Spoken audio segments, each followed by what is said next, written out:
तो आज हम आप लोग को जो इलेक्ट्रीशियन फर्स्ट ईयर का पहला चैप्टर है, मतलब जो आपके ट्रेड थ्योरी का पहला चैप्टर है, उसको स्टार्ट करने वाले हैं। ठीक है, तो इलेक्ट्रीशियन फर्स्ट ईयर का जो आपका ट्रेड थ्योरी है, उस पहला चैप्टर क्या है? Fundamental of electricity and electrical material. ठीक है, क्या नाम है? Fundamentals of electricity and electrical material. इसका मतलब क्या होता है? हिंदी में अगर बताना हो तो क्या बोलोगे इसको? अगर हिंदी में बोलना हो तो क्या बोलोगे इसको? हाँ, क्या बोलोगे?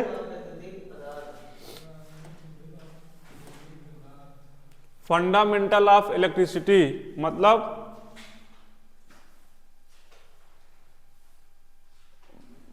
फंडामेंटल ऑफ इलेक्ट्रिकल मटेरियल, मौलिक विद्युत। क्या बोलोगे?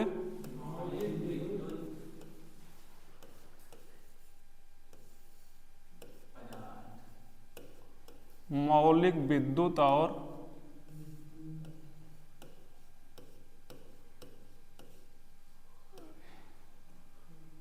मौलिक विद्युत और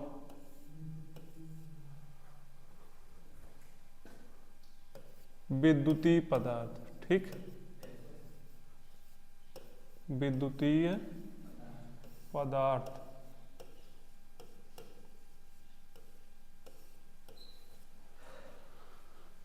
fundamental of electricity and electrical material मतलब इस चैप्टर में हम लोग क्या पढ़ेंगे?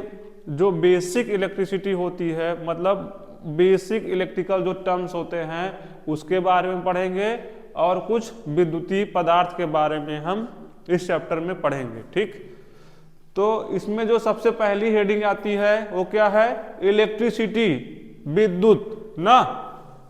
आप लोग करंट के बारे में सुनते हो, वोल्टेज के बारे में सुनते हो, पावर के बारे में सुनते हो ना।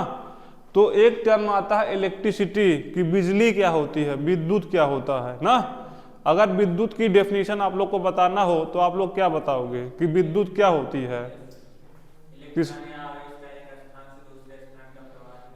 हाँ, इलेक्ट्रॉन या आवेश का, और इलेक्ट्रॉन या आवेश कहाँ पे प्रवाहित होंगे? किसी चालक पदार्थ में प्रवाहित होंगे। ठीक है, इलेक्ट्रॉन या आवेश का एक स्थान से दूसरे स्थान तक प्रवाही विद्युत कहलाता है। ठीक है, इलेक्ट्रॉन या आवेश का एक स्थान से दूसरे स्थान तक प्रवाही क्या कहलाता है?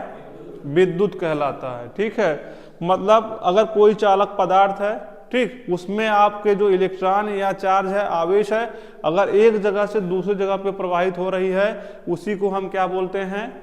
विद्युत बोलते हैं, इलेक्ट्रिसिटी बोलते हैं। ठीक, अब बात आती है कि विद्युत कितने प्रकार की होती है? विद्युत के प्रकार भी तो होंगे ना। विद्युत तो आपने सीख लिया कि इलेक्ट्रॉन या आवेश का एक स्थान से दूसरे स्थान तक प्रवाही क्या कहलाता है? विद्युत कहलाता है। अब जो अगली हेडिंग आएगी वो क्या आएगा? Types of electricity. ठीक, इसको हम क्या बोलेंगे?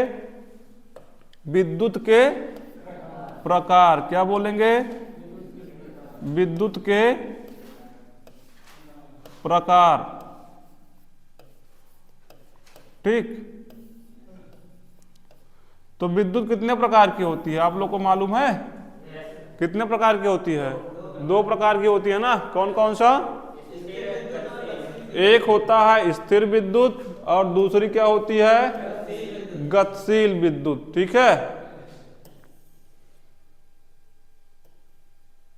ये है ना स्टैटिक इलेक्ट्रिसिटी, स्थिर विद्युत, और दूसरा क्या है?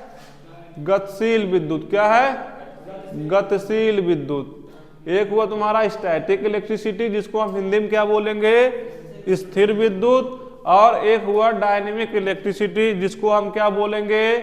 गतिशील विद्युत। अब हम क्या कब बताएंगे कि स्थिर विद्युत कब होती है और गतिशील विद्युत कब होती है? देखो, स्थिर विद्युत क्या है? यह विद्युत आवेश के रूप में होता है। इस विद्युत को किसी एक स्थान से दूसरे स्थान तक नहीं पहुंचाया जाता है। ठीक, मतलब जब आप स्टैटिक इलेक्ट्रिसिटी की बात करोगे, स्थिर विद्युत की बात करोगे, तो उसका मतलब है ये होता है कि जो स्थिर विद्युत है एक जगह से दूसरे जगह पर आप नहीं भेज सकते हो, ठीक है। अगर स्थिर विद्युत एक जगह पे है तो उसी जगह पे रहेगी, किसी दूसरे जगह पर नहीं जाएगी, ठीक। यही मतलब होता है किसका, स्टैटिक इलेक्ट्रिसिटी का, स्थिर विद्युत का। अब एग्जाम्पल की अगर बात करें कि स्थिर विद्युत उत्पन्न कहाँ से होता है, घर्षण द्वारा। घर्षण द्वारा अगर विद्युत उत्पन्न हो रही है तो उसको हम क्या बोलेंगे, स्थिर विद्युत बोलेंगे। क्या बोलेंगे, स्थिर विद्युत बोलेंगे। जैसे मान लो कि आप लोग जो स्केल होता है ना, पटरी होता है, जब क्या करते हो, बाल से रगड़ते हो, फिर उसके बाद कागज पे टच कराते हो, कागज क्या होता है उसमें चिपक जाता है ना, वो किसका एग्जाम्पल है, किसका एग्जाम्पल है, स्थिर विद्युत का। आप घर्षण ही तो कर रहे हो ना, अपने स्केल को बाल से आप क्या कर रहे हो, रब कर रहे हो, घर्षण घर्षण ही तो कर रहे हो, तो वहां पे एक चार्ज उत्पन्न हो जा रहा है, ठीक है। वही क्या है आपका घर्षण द्वारा उत्पन्न विद्युत है। और दूसरा बिल्ली की छाल एवं एबोनाइट की क्षण। अगर एबोनाइट की क्षण को बिल्ली की छाल से रगड़ोगे तो सेम चार्ज, सेम आवेश आपका उत्पन्न होगा, ठीक है। तो वो भी किसका एग्जाम्पल है, स्थिर विद्युत का है, स्टैटिक इलेक्ट्रिसिटी का है, ठीक। अब दूसरा क्या है, डायनेमिक इलेक्ट्रिसिटी है, गतिशील विद्युत है। गतिशील विद्युत क्या होती है, चालकों के घूमने से उत्पन्न विद्युत वाहक बल गतिशील विद्युत कहलाती है। इस विद्युत को किसी एक स्थान से दूसरे स्थान तक केबलों, तारों द्वारा पहुंचाया जा सकता है, ठीक है। डायनेमिक इलेक्ट्रिसिटी को ही हम क्या करते हैं, एक जगह से दूसरे जगह पर पहुंचाते हैं, ठीक है। वही क्या होती है, गतिशील विद्युत होती है। गतिशील विद्युत उत्पन्न कैसे होती है, आप लोग को पता होगा ना कि जल द्वारा आप लोग क्या करते हो, विद्युत उत्पन्न करते हो ना, जल द्वारा, कोयले द्वारा बिजली बनाई जाती है ना, तो वो सब क्या है, गतिशील विद्युत है। टरबाइन होता है, टरबाइन पर जल प्रवाहित किया जाता है, फिर वो टरबाइन क्या करता है, मूव करता है, चलता है, तो वही प्रोसेस होती है, उससे क्या उत्पन्न होता है, गतिशील विद्युत उत्पन्न होती है, ठीक है। गतिशील विद्युत को हम एक जगह से दूसरे जगह पर पहुंचा सकते हैं आसानी से। कैसे पहुंचाओगे, केबल के द्वारा, तार के द्वारा, ठीक। समझ में आया। फंडामेंटल ऑफ इलेक्ट्रिसिटी में सबसे पहली हेडिंग आपकी क्या थी, क्या थी हेडिंग आपकी, इलेक्ट्रिसिटी थी ना, विद्युत था। क्या था, विद्युत था। पहली हेडिंग क्या थी, विद्युत था। विद्युत क्या होता है, इलेक्ट्रॉन या आवेश का एक स्थान से दूसरे स्थान तक प्रवाह ही क्या कहलाता है, विद्युत कहलाता है। मतलब अगर कोई चालक पदार्थ है, उसमें से इलेक्ट्रॉन आपके एक जगह से दूसरे जगह पर जा रहे हैं, उसको हम क्या कहेंगे, इसमें विद्युत प्रवाहित हो रही है। फिर आगे बात आई आपके विद्युत के प्रकार के। तो विद्युत दो प्रकार की होती है, कौन कौन सा, एक होता है स्टैटिक इलेक्ट्रिसिटी और दूसरा क्या होता है, डायनेमिक इलेक्ट्रिसिटी, ठीक है। स्टैटिक इलेक्ट्रिसिटी को हम क्या बोलते हैं, स्थिर विद्युत बोलते हैं। मतलब ऐसी विद्युत जिसको हम एक जगह से दूसरे जगह पर नहीं पहुंचा सकते हैं, उसको हम क्या बोलते हैं, स्थिर विद्युत बोलते हैं। और स्थिर विद्युत कहाँ से उत्पन्न होती है, कहाँ पे उत्पन्न होती है, कैसे उत्पन्न होती है, घर्षण द्वारा उत्पन्न होती है। कैसे उत्पन्न होती है, घर्षण द्वारा। घर्षण मतलब फ्रिक्शन द्वारा, ठीक है। जैसे आपका क्या एग्जांपल था, बिल्ली, जैसे घर्षण द्वारा और बिल्ली की छाल एवं एबोनाइट की छड़ द्वारा, वही आप घर्षण करोगे उसमें, तो वो भी एक घर्षण का ही प्रोसेस है, ठीक।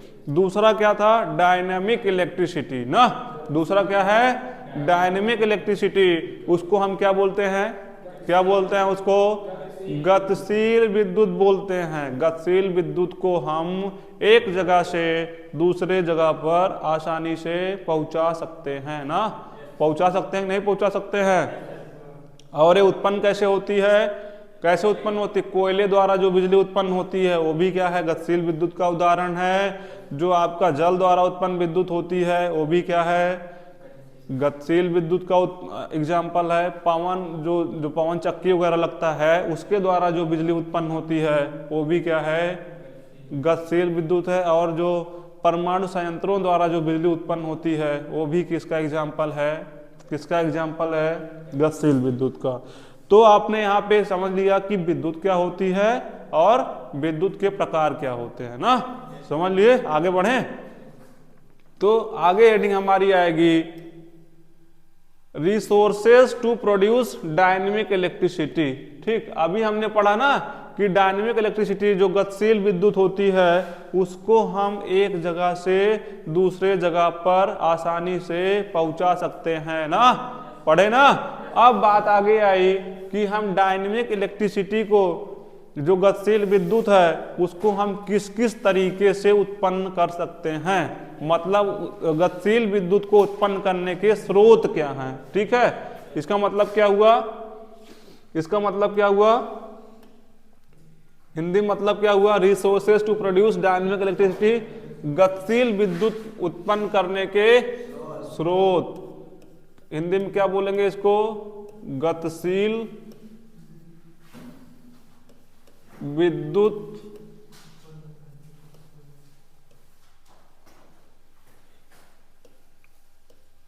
उत्पन्न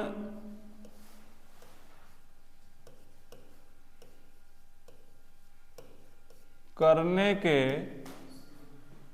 स्रोत। अगर आप लोग लिखे नहीं हो तो लिखते चलिए, ठीक है, रफ में लिखते चलिए, घर पे जाके आप लिख लेना। ठीक, क्या हेडिंग है, resources to produce dynamic electricity. ठीक, गतिशील विद्युत उत्पन्न करने के स्रोत। यहां हटा दें क्या इसको, आगे लिख देते हैं ना।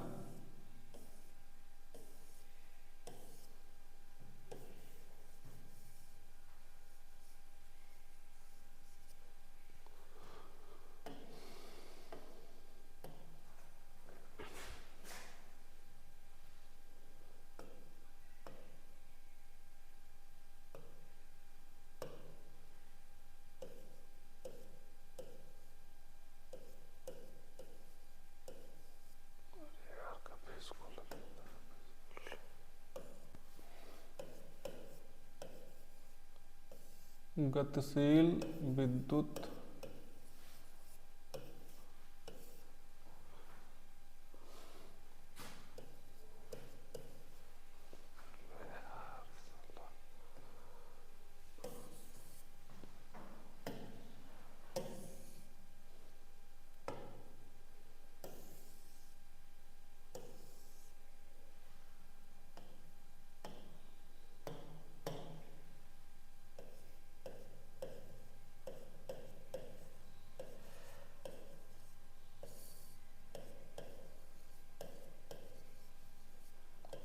गतिशील विद्युत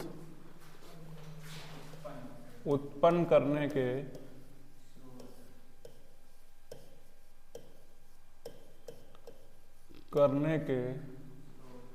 स्रोत। ठीक, resources to produce dynamic electricity, गतिशील विद्युत उत्पन्न करने के स्रोत। ठीक, तो पहली हेडिंग इसमें क्या है, प्रकाशीय स्रोत द्वारा। पहली हेडिंग क्या है इसमें, प्रकाशीय स्रोत द्वारा। ठीक है, पहली हेडिंग क्या है इसमें, प्रकाशीय स्रोत द्वारा। अब बात करेंगे प्रकाशीय स्रोत क्या होते हैं। प्रकाशीय स्रोत मतलब प्रकाश द्वारा, किससे, प्रकाश द्वारा। तो इसमें क्या है, फोटो इलेक्ट्रिक सेल तथा सोलर सेल इसके मुख्य उदाहरण हैं। इनका उपयोग निम्न स्तर पर विद्युत उत्पन्न करने के लिए किया जाता है। ये यंत्र सूर्य के प्रकाश में आते ही क्रियान्वित हो जाते हैं, जैसे स्ट्रीट लाइट आदि। देखो आजकल आप लोगों ने स्ट्रीट लाइट वगैरह देखा होगा, जो स्ट्रीट लाइट लगी रहती है उसके ऊपर एक सोलर पैनल लगा रहता है, नहीं, जो प्रधान वगैरह देते हैं आप लोग के गांव में, ऊपर क्या लगा, वो कैसे उसकी मॉनिटरिंग कैसे होता है, सप्लाई वहां पे कैसे होती है। एक तुम्हारा पहले तो बल्ब लगा रहेगा, एलईडी बल्ब, उसके ऊपर एक सोलर पैनल लगा होता है ना। अब देखो उसमें दिन के समय में क्या होता है, दिन के समय में जो सोलर पैनल के माध्यम से जो बैटरी लगी हुई है, जो बैटरी आपके उसमें लगी हुई है आपके मतलब बल्ब में, वो क्या होती है, चार्ज होती है ना। एलईडी आपकी लगी होती है, एलईडी में आपको ये क्या होती है, बैटरी लिथियम आयन की लगी होती है, और वो जो बैटरी है सोलर पैनल के माध्यम से दिन भर क्या होती है, चार्ज होती है। और जब रात का समय आता है ऑटोमेटिक क्या होता है, आपका जो लगा हुआ है लैंप लगा हुआ है वो क्या होता है, जलना शुरू हो जाता है ना। तो ये सब काम किसके माध्यम से होता है, एक सेंसर लगा होता है, वो सेंसर क्या करता है, सेंस करता है। जब उजाला ज़्यादा होता है तो ऑटोमेटिक आपका लैंप क्या हो जाएगा, बंद हो जाएगा और आपकी बैटरी क्या हो जाएगी, चार्ज होना शुरू हो जाएगी। और जैसे ही रात का समय आएगा आपका सेंसर काम करेगा और उस सेंसर के माध्यम से आपका जो लैंप है वो जलना शुरू हो जाएगा। ठीक है, तो अब उसको कहाँ से, मतलब आपकी बैटरी चार्ज हो रही है तो प्रकाशीय स्रोत द्वारा चार्ज हो रही है ना। उस प्रकाश का, जब प्रकाश की लाइट उस पर पड़ती है पैनल पे, तो उसके माध्यम से क्या होता है, आपकी बैटरी चार्ज होती है। ऐसे ही एक तो आपका सोलर पैनल है और एक होता है सोलर सेल होता है, वो भी किससे चार्ज होता है, सूर्य के रोशनी से चार्ज होता है। किससे चार्ज होता है, सूर्य की रोशनी से चार्ज होता है। तो पहली जो गतिशील विद्युत उत्पन्न करने का साधन है वो क्या है, प्रकाशीय स्रोत द्वारा है ना। आप लोग देखोगे आजकल सोलर पैनल जो है खूब यूज हो रहा है। चाहे आप लोग का समरसेबल चलाना हो, बहुत सारे लोग क्या करते हैं, समरसेबल भी चलाते हैं। बहुत सारे लोग घर की पूरी सप्लाई सोलर पैनल के माध्यम से चलाते हैं ना। बैटरा क्या होता है, उससे भी क्या करता है, बैटरी को चार्ज कर देगा, फिर आराम से क्या करता है, आप लोग को 250 वोल्ट की सप्लाई मिल जाती है। ठीक है, तो पहला साधन क्या है गतिशील विद्युत उत्पन्न करने का, प्रकाशीय स्रोत है। क्या है, प्रकाशीय स्रोत का। अगर प्रकाशीय स्रोत की बात आए तो क्या आपके दिमाग में आना चाहिए, एक तो सोलर पैनल, दूसरा क्या है, सोलर सेल। क्या, सोलर सेल। पहला क्या है, सोलर पैनल, दूसरा क्या है, सोलर सेल है। ठीक है, पहला क्या है, सोलर पैनल। सोलर पैनल के माध्यम से बिजली उत्पन्न करते हो ना, और ऐसे ही एक एग्जांपल है सोलर सेल। ठीक है, अब दूसरी हेडिंग क्या है, तापीय विधि द्वारा। क्या है, तापीय विधि द्वारा। ठीक है, दूसरी हेडिंग क्या है, तापीय विधि द्वारा। ठीक है, अब तापीय विधि क्या है, इसमें क्या प्रोसेस होती है, इसमें क्या प्रोसेस, इस विधि में दो अलग अलग प्रकार की धातुओं के ज्वाइंटिंग के संगम बिंदु को गर्म किया जाता है। ठीक, इसमें क्या करते हैं, इस विधि में दो अलग अलग प्रकार की धातुओं के ज्वाइंटिंग मतलब संगम बिंदु को गर्म किया जाता है, जिससे उसके सिरों में विद्युत धारा उत्पन्न हो जाती है। इस विधि को थर्मोकपल विधि भी कहते हैं।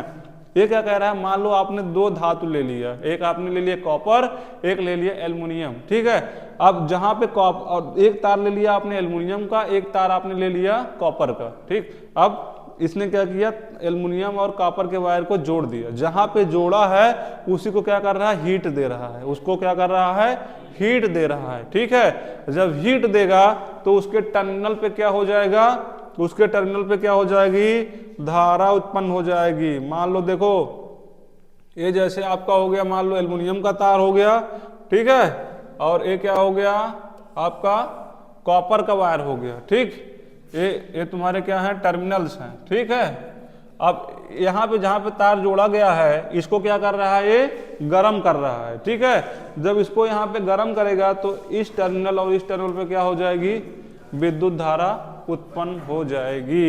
यही विधि क्या कहलाती है, यही विधि क्या कहलाती है, तापीय विधि द्वारा गतिशील विद्युत उत्पन्न करना, यही प्रोसेस है। ठीक है, आप लोग को समझ में आया, पहली विधि समझ में आई प्रकाशीय स्रोत द्वारा, दूसरा क्या है, तापीय विधि द्वारा, आगे क्या है, चुंबकीय विधि द्वारा। क्या है, चुंबकीय विधि द्वारा।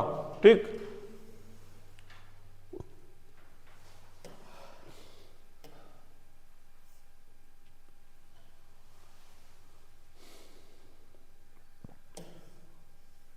चुंबकीय विधि द्वारा।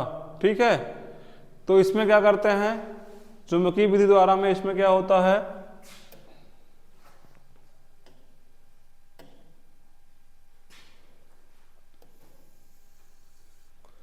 यदि किसी स्थिर चुंबकीय क्षेत्र में, ठीक है, यदि किसी स्थिर चुंबकीय क्षेत्र में किसी चालक को घुमाया जाए तो उस चालक में एक विद्युत वाहक बल उत्पन्न हो जाता है। यह विद्युत धारा के प्रवाह का बल होता है। इस विद्युत का आवश्यकता अनुसार एसी व डीसी के रूप में व्यापारिक स्तर पर उपयोग किया जाता है। देखो अब इसने क्या कहा, चुंबकीय विधि द्वारा क्या है, देखो इसने क्या किया, चुंबक रख दिया, ठीक है, दो चुंबक रख दिए। उस चुंबक, जब कहीं पे चुंबक रखा जाएगा तो उसके चारों ओर एक क्या होगा, चुंबकीय क्षेत्र उत्पन्न होगा कि नहीं होगा, होगा ना। या चुंबकीय क्षेत्र उत्पन्न करने का एक माध्यम और है। मान लो कोई क्वाइल है, अगर उस क्वाइल में हम करंट फ्लो कराते हैं तो उसके चारों ओर भी क्या होता है, एक चुंबकीय क्षेत्र उत्पन्न हो जाता है, ठीक है। तो मान लो इसने क्या किया, एक चुंबकीय क्षेत्र उत्पन्न किया किसी भी माध्यम से, और उसके बीच में एक कंडक्टर रख दिया, चालक रख दिया, ठीक है।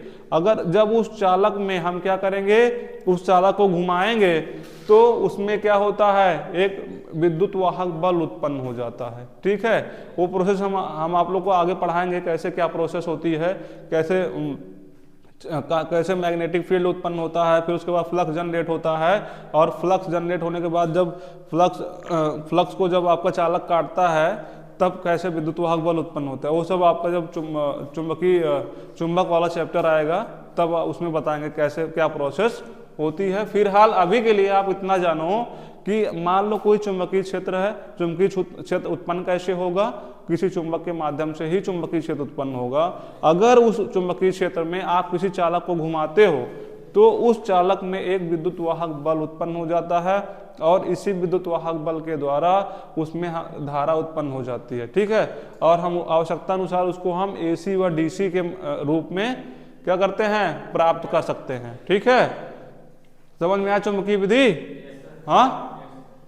तो आगे क्या है, रासायनिक क्रिया द्वारा, क्या है, रासायनिक क्रिया द्वारा। अब रासायनिक क्रिया द्वारा कैसे उत्पन्न होती है, इसके बारे में हम पढ़ेंगे। रासायनिक क्रिया द्वारा कैसे उत्पन्न होती है, रासायनिक क्रिया द्वारा कैसे उत्पन्न होता है, इसमें क्या प्रोसेस होता है। देखो, विद्युत अपघट्ट या इलेक्ट्रोलाइट रासायनिक पदार्थों का विलयन को रासायनिक क्रिया द्वारा उसके आयनों में विभक्त कर लिया जाता है। इसी क्रिया को आयनीकरण कहते हैं। आयनीकरण प्रक्रिया से उत्पन्न आयनों से विद्युत धारा उत्पन्न होती है। देखो ये प्रोसेस आप लोगों को समझ में आ रही है, कैसे रासायनिक क्रिया द्वारा समझ में आ रही है।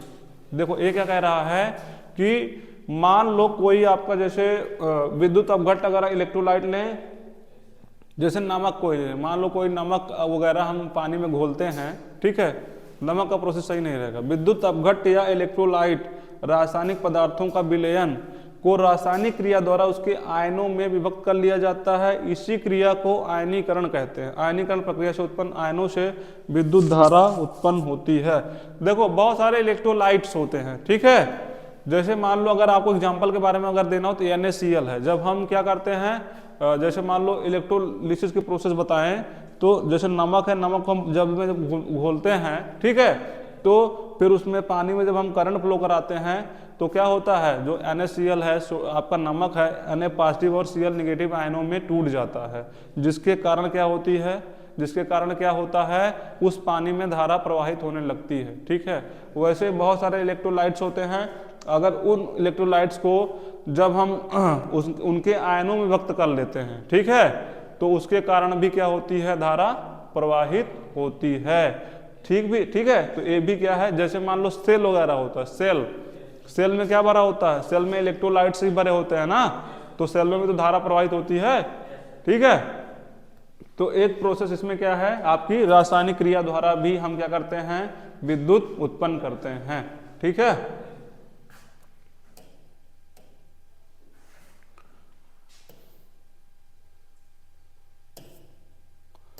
तो इतना आप लोग को समझ में आया कि विद्युत क्या होता है, विद्युत के प्रकार क्या होते हैं, ठीक है। और विद्युत resources to produce dynamic electricity, मतलब गतिशील विद्युत को उत्पन्न करने के जो स्रोत इसमें थे, एक था प्रकाशीय स्रोत, दूसरा क्या था, तापीय विधि, तीसरा क्या था, चुंबकीय विधि, चौथा क्या है, रासायनिक क्रिया द्वारा, ठीक है।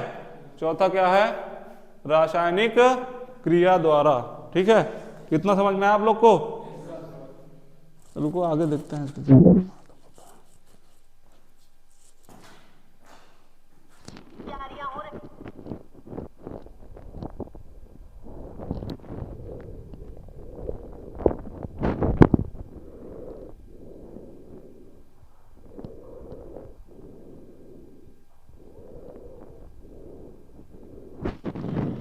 कितना समझ में आया? आगे बढ़े आप लोग को? हाँ,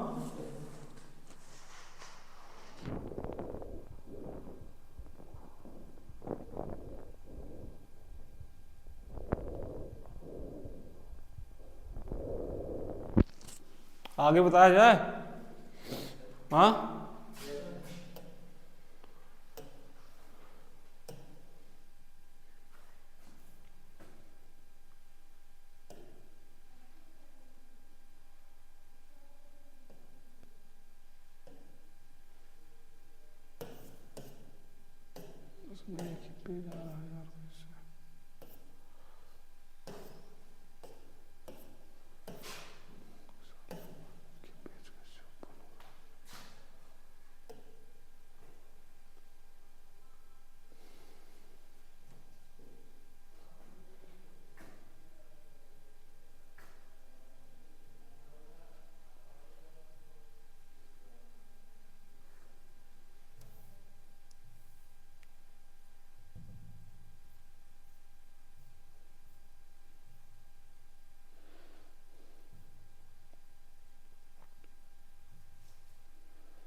अब हम किसके बारे में पढ़ेंगे? विद्युत धारा के बारे में पढ़ेंगे। किसके बारे में पढ़ेंगे? विद्युत धारा के बारे में पढ़ेंगे। ठीक है,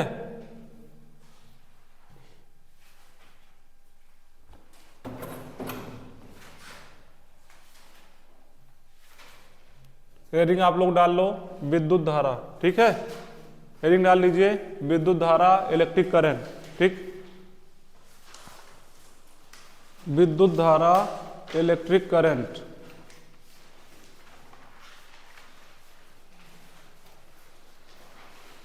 अभी हमने आप लोग को क्या पढ़ाया था? क्या पढ़ाया था? विद्युत बताया था ना। विद्युत क्या होती है? विद्युत क्या होती है? इलेक्ट्रॉन या आवेश का एक स्थान से दूसरे स्थान तक प्रवाह ही क्या कहलाता है? विद्युत कहलाता है। और विद्युत धारा क्या होती है? विद्युत धारा क्या होती है? हाँ, इलेक्ट्रॉन या आवेश के प्रवाह होने की दर ही क्या कहलाती है? विद्युत धारा कहलाती है। और विद्युत धारा का प्रतीक क्या होता है? आई होता है। और मात्रक क्या होता है? एम्पियर होता है। ठीक है, और विद्युत धारा की चाल जो होती है प्रकाश की चाल के तुल्य होता है, अर्थात 3 × 10⁸ मीटर पर सेकेंड। मतलब इतना माना जाता है लेकिन थोड़ा कम ही होता है। ठीक है, विद्युत धारा का प्रवाह धन दिशा से ऋण दिशा की ओर, अर्थात इलेक्ट्रॉन प्रवाह के विपरीत होता है। इतने पॉइंट आप लोग को ध्यान देना बहुत जरूरी है। विद्युत धारा क्या होती है? इधर सामने देखो, इलेक्ट्रॉन या आवेश के प्रवाह होने की दर क्या कहलाती है? विद्युत धारा कहलाती है। ठीक है, विद्युत धारा का प्रतीक क्या होता है? आई होता है। तथा मात्रक इसका क्या होता है?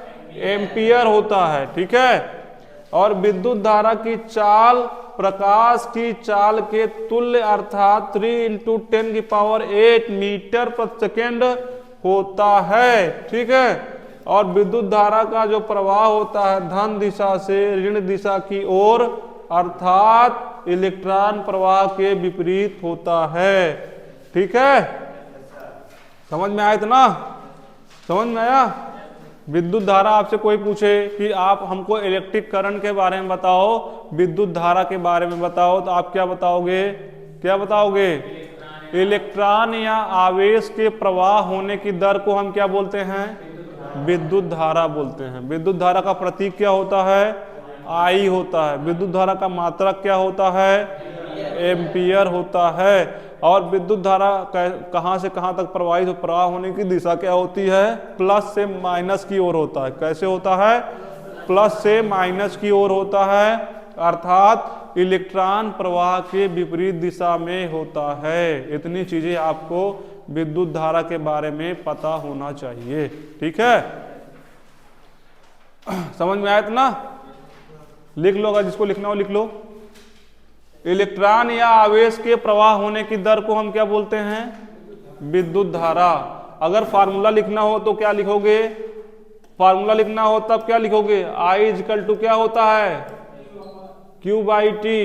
क्या होता है, I is equal to Q by T, यही इसका क्या है, फार्मूला है। जहां I क्या है, I क्या है, धारा है, Q क्या है, आवेश है, क्या है, आवेश है, T क्या है, T क्या है, समय है ना।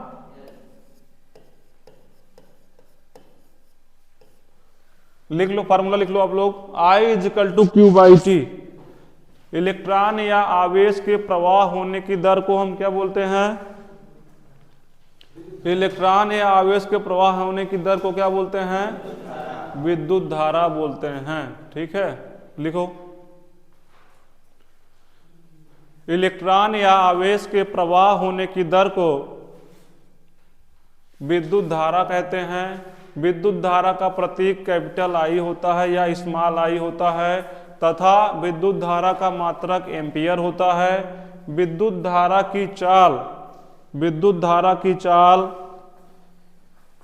विद्युत धारा की चाल प्रकाश की चाल के तुल्य, अर्थात प्रकाश की चाल के तुल्य, अर्थात 3 × 10⁸ मीटर प्रति सेकेंड होता है। ठीक, और विद्युत धारा का प्रवाह धन दिशा से ऋण दिशा की ओर होता है, या आप ये कह सकते हो कि जो विद्युत धारा की प्रवाह की दिशा होती है इलेक्ट्रॉनों के प्रवाह के दिशा के विपरीत होता है। अगर इस तरीके से हम पूछे कि विद्युत धारा सदिश राशि है कि अदिश राशि है, सदिश राशि है ना, क्योंकि आपको पता है इसमें कि विद्युत धारा की दिशा, सदिश राशि क्या होता है, जिसका दिशा एवं परिमाण दोनों पता हो उसको हम क्या बोलते हैं, सदिश राशि बोलते हैं ना। तो विद्युत धारा की दिशा तो निश्चित है ना, निश्चित है कि नहीं निश्चित है। इसकी दिशा कैसे होती है, प्लस से माइनस होती है, और इलेक्ट्रॉनों के प्रवाह के विपरीत होती है। ठीक, समझ में आया। आगे पढ़ाएं, टाइप्स ऑफ इलेक्ट्रिक करंट बताया जाए, विद्युत धारा का प्रकार बताया जाए। हाँ, आगे हेडिंग आप लोग डालो, टाइप्स ऑफ इलेक्ट्रिक करंट, विद्युत धारा के प्रकार, टाइप्स ऑफ इलेक्ट्रिक करंट, विद्युत धारा के प्रकार, विद्युत धारा के प्रकार।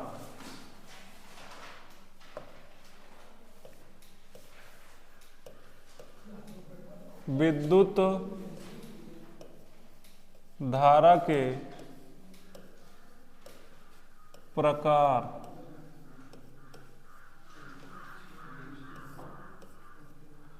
Types of electric current, types of electric current, विद्युत धारा के प्रकार, विद्युत धारा के प्रकार, टाइप्स ऑफ इलेक्ट्रिक करंट, विद्युत धारा के प्रकार। विद्युत धारा कितने प्रकार की होती है, 2 प्रकार की, कौन कौन सी, प्रत्यावर्ती धारा और विशिष्ट धारा। क्या, अल्टरनेटिंग करंट जिसको हम क्या बोलते हैं, एसी बोलते हैं, क्या बोलते हैं, एसी बोलते हैं। एक क्या होता है तुम्हारा, प्रत्यावर्ती धारा होती है, और दूसरी क्या होती है, विशिष्ट धारा होती है। क्या होती है, विशिष्ट धारा होती है। तो प्रत्यावर्ती धारा क्या होती है बताओ, मालूम है किसी को, एसी क्या होती है, ऐसी धारा, ऐसी धारा जिसका मान एवं दिशा समय के साथ परिवर्तित होता जाए उसको हम क्या बोलेंगे, क्या बोलेंगे, प्रत्यावर्ती धारा बोलेंगे। क्या बोलेंगे, प्रत्यावर्ती धारा बोलते हैं। देखो, वह विद्युत धारा, वह विद्युत धारा जिसका मान और दिशा समय के सापेक्ष परिवर्तित होते रहते हैं तथा एक नियत समय अंतराल पर जिसकी पुनरावृत्ति होती है, प्रत्यावर्ती धारा कहलाती है। ठीक है, ये प्राप्त कहाँ से होती है, यह अल्टरनेटर एसी जनित्र से प्राप्त की जाती है। इसका उपयोग घरेलू, औद्योगिक आदि क्षेत्रों में प्रकाश, ऊष्मा, ठंडक, यांत्रिक ऊर्जा आदि प्रदान करने के वाले उपकरणों को प्रचालित करने के लिए किया जाता है। ठीक है, समझ में आया? समझ में आया? एसी क्या होती है? Alternating current. एसी मतलब क्या? Alternating current. उसको हम क्या बोलेंगे? प्रत्यावर्ती धारा। क्या बोलेंगे? प्रत्यावर्ती धारा। ठीक है, प्रत्यावर्ती धारा क्या होती है? ऐसी धारा जिसका मान एवं दिशा समय के सापेक्ष परिवर्तित होता है, उसको हम क्या बोलते हैं? क्या प्रत्यावर्ती धारा बोलते हैं। प्रत्यावर्ती धारा प्राप्त कहाँ से होती है? अल्टरनेटर से प्राप्त होती है। कहाँ से प्राप्त होती है? अल्टरनेटर से प्राप्त होती है। यूजेज क्या है इसके? यूज क्या है? आप लोग इसका यूज क्या करते हो? टीवी चलाने के लिए, पंखा चलाने के लिए, मोटर चलाने के लिए ना। इसका क्या है? एसी चलाने के लिए। यही सब इसका क्या है? उपयोग है। यही इसका क्या है? यूज है। ठीक है, अब हम बात करेंगे कि ये होती कैसी है, इसका फिगर कैसा होता है। देखो इसका फिगर कैसा है? ये क्या है? साइन वेव है। इसको बनाओ आप लोग, साइन वेव है। देखो ये क्या है? समय है। अगर इसको हम ए क्या होता है? एक्स एक्सिस होता है। ये क्या है? एक्स एक्सिस है। और ये वाला क्या है? इसको हम क्या बोलते हैं? एक्स एक्सिस होता है। और ये क्या है? वाई एक्सिस होता है। ये एक्स अच्छा है और ये क्या है? वाई अच्छा है। अगर हम एक्स अक्ष पर समय को मान लें और वाई अक्ष पे किसको माने? धारा को माने। ठीक है, अब मानो ये जो करंट है, देखो अभी क्या है? समय क्या है? ए है। ठीक है, मान लो इसको हम क्या मान लेते हैं? ये तुम्हारा क्या है? समय है। देखो समय के साथ क्या है? ये परिवर्तित हो रही है ना। इसका मान क्या है? धारा का बढ़ता जा रहा है कि नहीं बढ़ता जा रहा है? फिर उसके बाद देखो धारा का मान क्या हुआ? घट गया। फिर उसके बाद धारा का मान क्या है? यहाँ घटा, एक निगेटिव पॉइंट में आया, फिर निगेटिव इधर क्या है? एक बार क्या है? धारा का मान बढ़ता है, फिर पीक पे पहुंचता है, फिर उसके बाद धारा का मान शून्य हो जाता है। तो ये एक ऐसी धारा है, प्रत्यावर्ती धारा है। और इसको हम क्या बोलते हैं? ज्या तरंग बोलते हैं। क्या बोलते हैं? ये ज्या तरंग बोलते हैं या साइन वेव बोलते हैं। क्या बोलते हैं? साइन वेव बोलते हैं इसको। ठीक है, क्या बोलते हैं? साइन वेव बोलते हैं। ठीक है, फिर आगे देखते हैं। एक तो हो गया तुम्हारा क्या? प्रत्यावर्ती धारा। दूसरा क्या है? दिष्ट धारा है। दूसरी क्या है? दिष्ट धारा मतलब डायरेक्ट करंट, जिसको हम क्या बोलते हैं? डीसी बोलते हैं। क्या बोलते हैं? डीसी बोलते हैं इसको। ठीक है, क्या बोलते हैं? डीसी बोलते हैं। डीसी क्या होती है? जिस विद्युत धारा का मान और दिशा समय के सापेक्ष नियत रहता है, वह दिष्ट धारा या डायरेक्ट करंट कहलाती है। क्या कहलाती है? दिष्ट धारा या डायरेक्ट करंट कहलाती है। ये कहाँ से प्राप्त होती है? या सेल, बैटरी आदि से प्राप्त की जाती है। ठीक है, इसका उपयोग arc welding, battery charging, electronic उपकरणों के प्रचालन आदि में किया जाता है। ठीक है, अब बात करेंगे दिष्ट धारा की। दिष्ट धारा क्या होती है? ऐसी धारा जिसका मान एवं दिशा समय के सापेक्ष परिवर्तित नहीं होता है, मतलब नियत रहता है, कांस्टेंट रहता है, उसको हम क्या बोलते हैं? दिष्ट धारा बोलते हैं। क्या बोलते हैं? दिष्ट धारा बोलते हैं। ठीक है, दिष्ट धारा कहाँ से प्राप्त की जाती है? सेल और बैटरी से कौन सी धारा प्राप्त होती है? दिष्ट धारा मतलब डीसी प्राप्त होती है। ठीक है, अब डीसी का यूज क्या है? इसका उपयोग हम कहाँ करते हैं? आर्क वेल्डिंग में करते हैं, बैटरी चार्जिंग में करते हैं, और इलेक्ट्रॉनिक उपकरणों को चलाने के लिए किसका यूज कर? जैसे रेडियो है, रेडियो किससे चलता है? सेल से चलता है ना। तो रेडियो क्या है? इलेक्ट्रॉनिक उपकरण है ना। तो इलेक्ट्रॉनिक उपकरणों को चलाने के लिए डीसी धारा का हम प्रयोग करते हैं। जैसे देखो ये फिगर हमने बनाया, ये हमारा एक्स अक्ष, ये क्या है? वाई अक्ष। हमने एक्स अक्ष पर समय को ले लिया, वाई अक्ष पे क्या ले लिया? धारा को ले लिया। ठीक है, अब देखो ये क्या है? धारा का मान है ना, और ये सीधा तुम्हारा क्या है, बढ़ता चला जा रहा है, समय बढ़ता चला जा रहा है, धारा का मान चेंज हो रहा है क्या?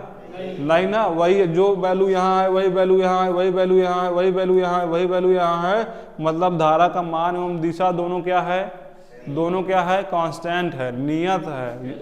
तो ये किसका फिगर है? दिष्ट धारा का है फिगर। किसका फिगर है? दिष्ट धारा का फिगर है, ठीक है, डीसी का फिगर है, ठीक है। तो समझ में आया धारा क्या होती है और धारा का प्रकार समझ में आया? अगर कोई आपसे पूछे कि विद्युत धारा क्या होती है, आप क्या बताओगे? क्या बताओगे? इलेक्ट्रॉन या आवेश के प्रवाह होने की दर को ही हम क्या बोलते हैं? विद्युत धारा बोलते हैं। इलेक्ट्रॉन या आवेश के प्रवाह होने के दर को ही हम क्या बोलते हैं? विद्युत धारा कहते हैं। विद्युत धारा का मात्रक क्या होता है? एम्पियर। मात्रक पूछ रहे हैं, प्रतीक नहीं। प्रतीक क्या होता है? आई होता है। मात्रक क्या होता है? एम्पियर होता है ना। अब अगर हम बात करें कि विद्युत धारा के प्रकार कितने हैं, दो प्रकार हैं। कौन कौन से?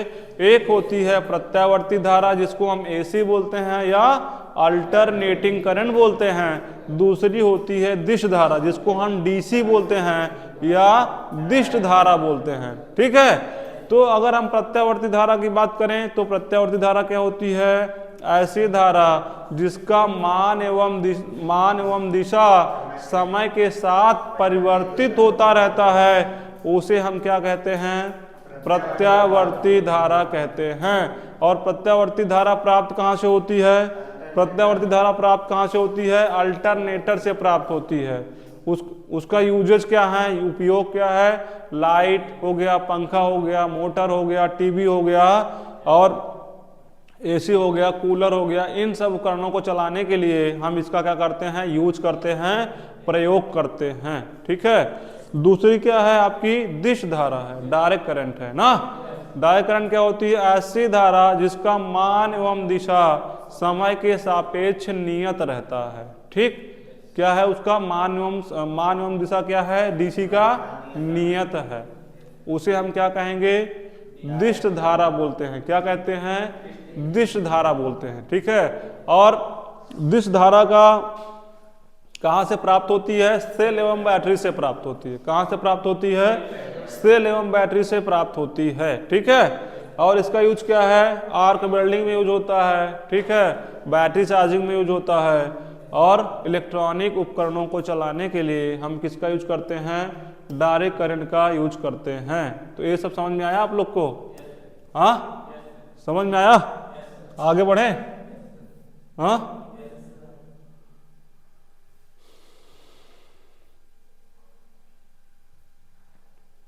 अब हम आप लोग को क्या पढ़ाएंगे?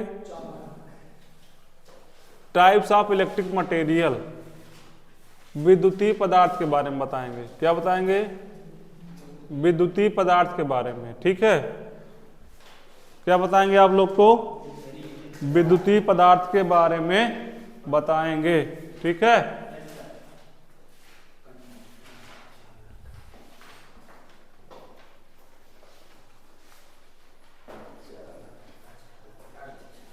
Types of electric current, heading डालिए आप लोग। Types of electric materials, types of electric materials, विद्युतीय पदार्थ के प्रकार। विद्युतीय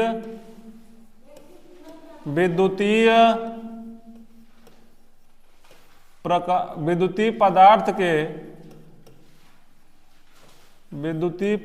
के प्रकार। ठीक, विद्युतीय पदार्थ के प्रकार। ठीक है। इसमें सबसे पहली हेडिंग आप लोग डालो चालक। क्या होता है? कंडक्टर। ठीक है, देखो चालक क्या होता है, हेडिंग डालो आप लोग। मुक्त इलेक्ट्रॉन्स की बहुलता वाले पदार्थ चालक कहलाते हैं। अधिकांश धातुएं जैसे चांदी, तांबा, सोना, एल्यूमिनियम आदि। देखो चालक क्या होते हैं? जिसमें धारा आसानी से प्रवाहित होती है। ठीक है, अब धारा आसानी से अगर प्रवाहित हो रही है तो कुछ तो रीजन होगा। चालक में क्या होते हैं? मुक्त इलेक्ट्रॉन्स की संख्या बहुत अधिक पाई जाती है, जिसकी वजह से उसमें धारा प्रवाहित होती है। और अधिकांश जो धातुएं हैं वही क्या होती है, चालक होते हैं। जैसे हो गया एल्युमिनियम, हो गया कॉपर, हो गया चांदी, हो गया सोना, हो गया, ये सब क्या है, चालक हैं। क्या है, चालक हैं। ठीक है। अब देखो, मुक्त इलेक्ट्रॉन की बहुलता वाले पदार्थ क्या कहलाते हैं, चालक। कोई आपसे पूछे कंडक्टर क्या होता है, चालक क्या होता है, सबसे पहले आप बताओगे चालक वे पदार्थ होते हैं जिनमें धारा आसानी से प्रवाहित होती है। ठीक। अब धारा आसानी से प्रवाहित क्यों होती है, क्योंकि उसमें मुक्त इलेक्ट्रॉनों की संख्या पाई जाती है ना, इसीलिए उसमें धारा आसानी से प्रवाहित होती है। और अधिकांश धातुएं ही चालक कहलाती हैं। जैसे एल्युमिनियम हो गया, कॉपर हो गया, सोना हो गया, चांदी हो गया, ये सब क्या हैं, ये सब क्या हैं, चालक हैं। ठीक है, ये सब क्या हैं, चालक हैं। ठीक है। अब हम बात करेंगे क्लासिफिकेशन ऑफ कंडक्टर, चालकों का वर्गीकरण। चालकों का वर्गीकरण, चालकों का वर्गीकरण। ठीक, चालकों का वर्गीकरण। ठीक, तो इसमें क्या है, एक तो हो गया तुम्हारा ठोस चालक है, द्रव चालक है और गैस चालक है। आपको अब ध्यान देना है कि ठोस चालक का एग्जाम्पल क्या है, द्रव चालक का एग्जाम्पल क्या है और गैस चालक। ठीक है। सॉलिड कंडक्टर मतलब ठोस चालक। ठीक। लिक्विड कंडक्टर का मतलब क्या, द्रव चालक।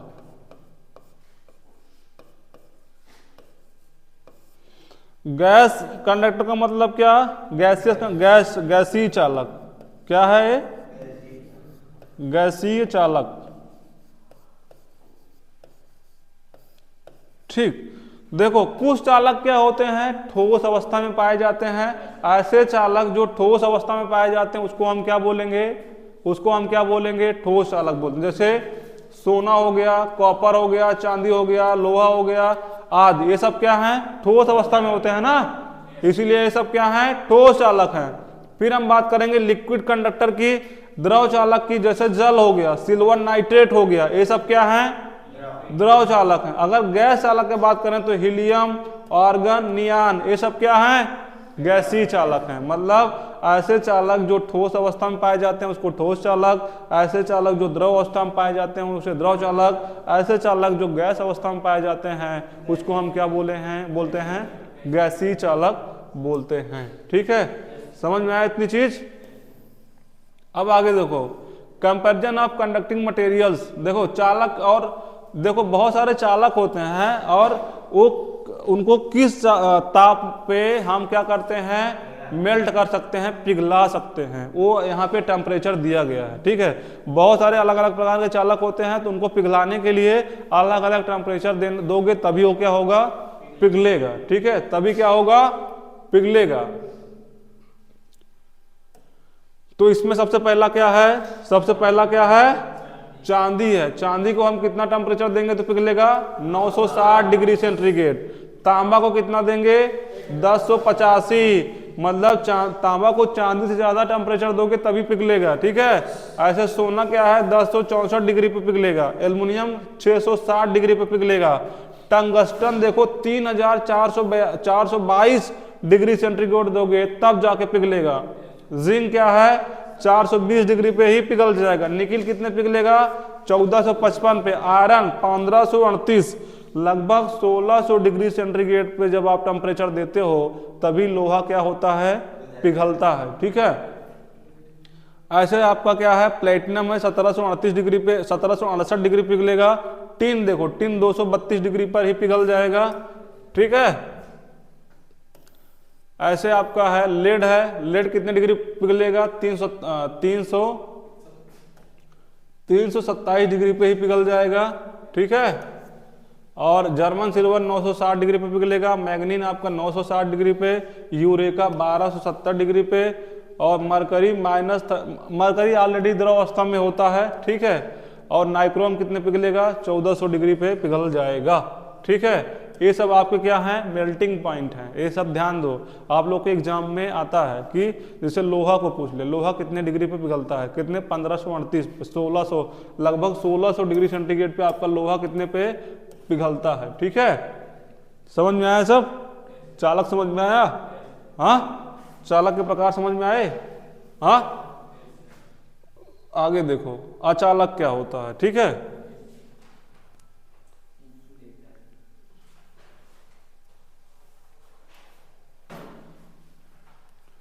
अचालक किस, अचालक को हम क्या बोलते हैं, इंसुलेटर बोलते हैं। क्या कहते हैं अचालक को? इंसुलेटर कहते हैं ना।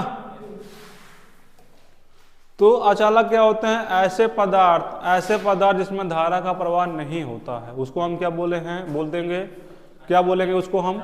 अचालक बोलेंगे। वे पदार्थ जिनमें मुक्त इलेक्ट्रॉन की संख्या नगण्य होती है अचालक कहलाते हैं। जैसे अभ्रक, कांच, एस्बेस्टस, बैकेलाइट, पीवीसी आदि। मतलब ऐसे पदार्थ जिनमें धारा का प्रवाह नहीं होता है उसको हम क्या बोलते हैं? अचालक बोलते हैं। उसको हम क्या बोलते हैं? अचालक बोलते हैं ना।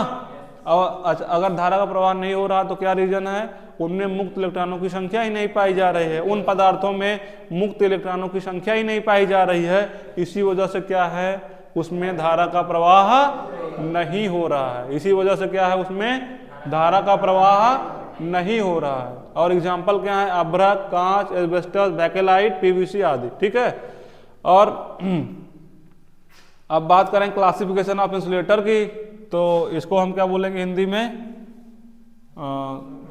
अचालकीय पदार्थों का वर्गीकरण ना। अचालकीय पदार्थों का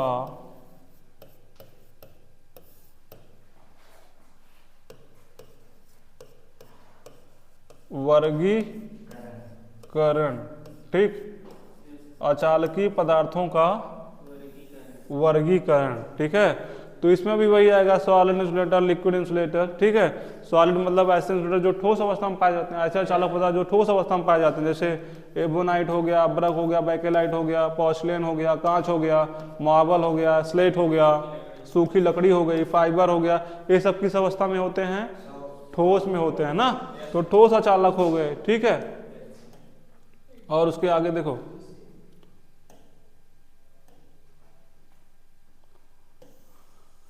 लिक्विड इंसुलेटर की अगर हम बात करें तो इसमें क्या आ जाएगा? पीवीसी, माइकानाइट, रेजिन, ये सब क्या है? लिक्विड अवस्था में पाए। गैसियस इंसुलेटर की बात करेंगे, शुष्क हवा हो गई, नाइट्रोजन हो गई, हाइड्रोजन हो गया, ये सब क्या है? गैसियस इंसुलेटर है। ठीक है, अब हम बात करेंगे सेमीकंडक्टर की, अर्धचालक की, कि अर्धचालक क्या होते हैं, सेमीकंडक्टर क्या होते हैं। तो इसमें हम, इसकी परिभाषा क्या होगी? ऐसे पदार्थ जिनमें चालक एवं अचालक दोनों के गुण पाए जाते हैं उसको हम क्या बोलते हैं? अर्धचालक बोलते हैं, या क्या कहेंगे? सेमीकंडक्टर कहेंगे। क्या कहेंगे? सेमीकंडक्टर कहेंगे। मतलब ऐसे वे पदार्थ जिनमें चालक तथा अचालक दोनों के गुण भिन्न भिन्न दशाओं में विद्यमान रहते हैं, जैसे जर्मेनियम, सिलिकॉन, सेलेनियम तथा कार्बन इसके उदाहरण हैं। मतलब ऐसे पदार्थ जिनमें चालक एवं अचालक दोनों के गुण पाए जाते हैं उसको हम क्या कहेंगे?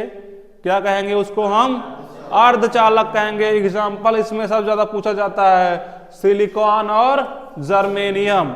सिलिकॉन एवं जर्मेनियम इसके क्या हैं? उदाहरण हैं। किसके उदाहरण हैं? सेमीकंडक्टर के हैं। किसके हैं? सेमीकंडक्टर के, यह अर्धचालक के, या अर्धचालक के। अब हम बात करेंगे कि सेमीकंडक्टर का यूज कहाँ किया जाता है। देखो आजकल जितने भी इलेक्ट्रॉनिक सर्किट बनाए जा रहे हैं, जो भी आपके चाहे मदरबोर्ड हो चाहे चिप्स वगैरह हो, सब किससे बनाई जाती हैं? सेमीकंडक्टर से बनाई जाती हैं। किससे बनाई जाती हैं? अर्धचालक पदार्थों से बनाई जाती हैं। ठीक है, तो इनका यूज कहाँ पे है? इलेक्ट्रॉनिक उपकरणों को बनाने में सेमीकंडक्टर का हम क्या करते हैं? यूज करते हैं। अचालक पदार्थों का यूज कहाँ पे करते हैं?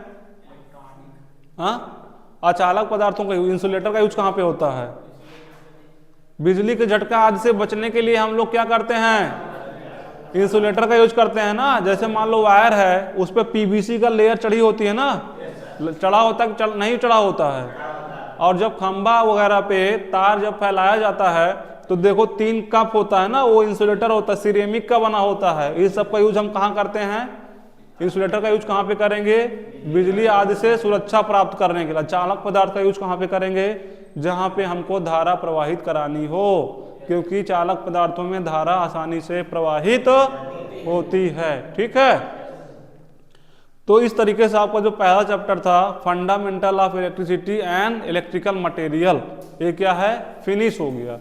मतलब देखो ये आप लोग को ना हम एक शॉर्ट वीडियो के फॉर्म में ये वीडियो दी जा रही है कि एक वीडियो या 2 वीडियो में ही एक चैप्टर आपका कंप्लीट कर दिया जाए। ठीक है, एक तरीके से एक क्या है, एक क्रैश कोर्स है। ठीक है, जो आप लोग को पढ़ाया भी जा रहा है, आप लोग इसको लाइव भी देख सकते हो यहाँ बैठ के, और इसको आप लोग को BN ITI कॉलेज का जो यूट्यूब चैनल है उस पर भी आप लोग को इस पे डाल दिया जाएगा। ठीक है, जैसे मान लो आपको रिवीजन करना है या दोबारा देखना है, आप लोग वहां से इसको, अभी तो मान लो लिखने का टाइम मिला नहीं आप लोग को, तो जो नहीं लिख पाए हैं इसको आप लोग जाइएगा, ये वीडियो आप देखिएगा, आपके ग्रुप वगैरह में सब डाल दी जाएगी। ठीक है, तो वहां से आप देखना और आप प्रॉपर क्या करना, नोट्स बनाना। जितने लोग अभी यहाँ बैठे हो कल सब लोग की नोट्स चेक होगी कि जितना यहाँ पढ़ाया गया है यूट्यूब पे डाला जाएगा। अभी शाम को, आवाज मत करो यार, यूट्यूब पे डाला जाएगा और वहां से आप लोग देख के एक आप लोग क्या करोगे, शॉर्ट नोट बना लोगे। जितनी इंपॉर्टेंट चीजें थी, जितना आपके एग्जाम में पूछा जाता है, वो चीज मैंने क्या किया यहाँ पे आपका कवर करा दिया। ठीक है, तो ये चैप्टर आपका जो पहला चैप्टर है खत्म हो गया। कल आप लोग को हम क्या पढ़ाएंगे? डीसी थ्योरी पढ़ाएंगे। क्या पढ़ाएंगे? डीसी थ्योरी पढ़ाएंगे। कल आप लोग आइए 10 बजे, फिर तब आप लोग का क्लास किया जाएगा। ठीक है।